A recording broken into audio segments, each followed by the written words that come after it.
of this subcommittee for 5 minutes for an opening statement. Thank you, Mr. Chair. And sir, I appreciate your statement. It was very well spoken and heartfelt, and I think all of America shares Kansas's grief. This is an American tragedy.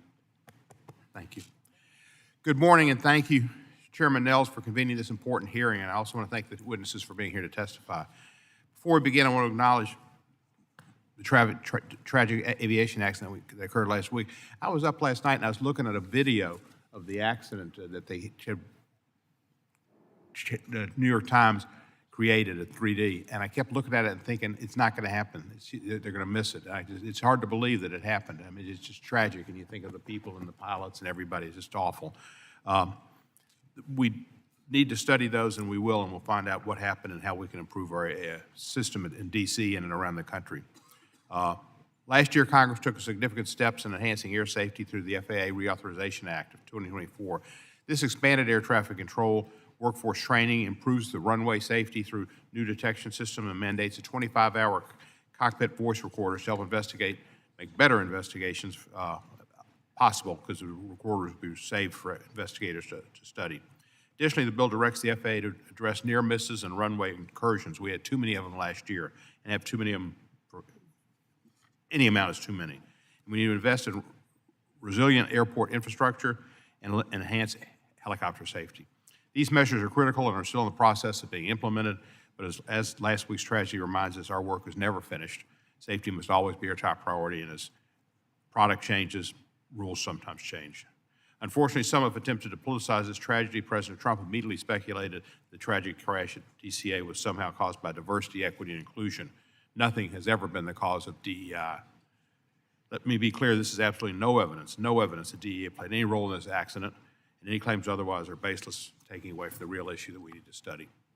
Similarly, I want to debunk another recent aviation-related conspiracy theory, the so-called New Jersey drone crisis. Late last year, social media was flooded with claims of mass drone swarms shutting down airports and threatening public safety. I thought Orson Welles had come back. In fact, a full review by the FAA, FBI, and the DHS found no credible security threats. Many of these sightings were misidentified commercial drones, law enforcement operations, and even fixed-wing aircraft mistaken for drones. We must separate fact from fiction so that we can focus on real threats, not viral internet hoaxes, and not run to the cameras to make a statement and demand that Washington do something about it when there was nothing to be done about it. That brings us to today's hearing on counter-unmanned aircraft systems, or drones. Drones are becoming increasingly common presence in our airspace, offering opportunities for innovation, but also presenting risks. Unauthorized, reckless, or malicious drone activity can disrupt airport operations, threaten critical infrastructure, and even pose national security concerns. A great example of responsible drone integration is happening in Memphis International Airport in my district. Under the FAA's Beyond program, the Memphis Shelby County Airport Authority and FedEx are pioneering the safe use of drones for airport perimeter security, runway inspections, and aircraft parts delivery. This initiative includes beyond visual line of sight operations, enabling drones to operate without a direct line of sight while maintaining strict safety standards. Memphis is proving that drones, when properly managed, can enhance safety and efficiency rather than create new risks and public concern. However, challenges still remain. Over the past decade, we've seen drones interfere with commercial flights, obstruct operations, and even be used for criminal activities. Just last year, a man was arrested for attempting to use a drone to attack a Nashville power grid. These incidents highlight why we must ensure that our laws and regulations keep pace with this technology.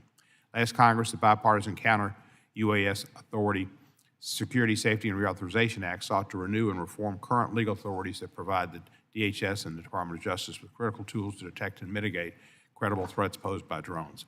I commend the work done by the three committees of jurisdiction that produced this bipartisan multi-jurisdictional bill, and I'm hopeful for its passage during this Congress. Look forward to today's hearing and hearing from our esteemed panel of witnesses who will help us better understand how we can strengthen defenses against drone threats while maintaining the highest standards of aviation safety. And I look forward to working with Chairman Nels this session. I yield back the balance of my time. Thank you, Ranking Member Cohen. I'd like to now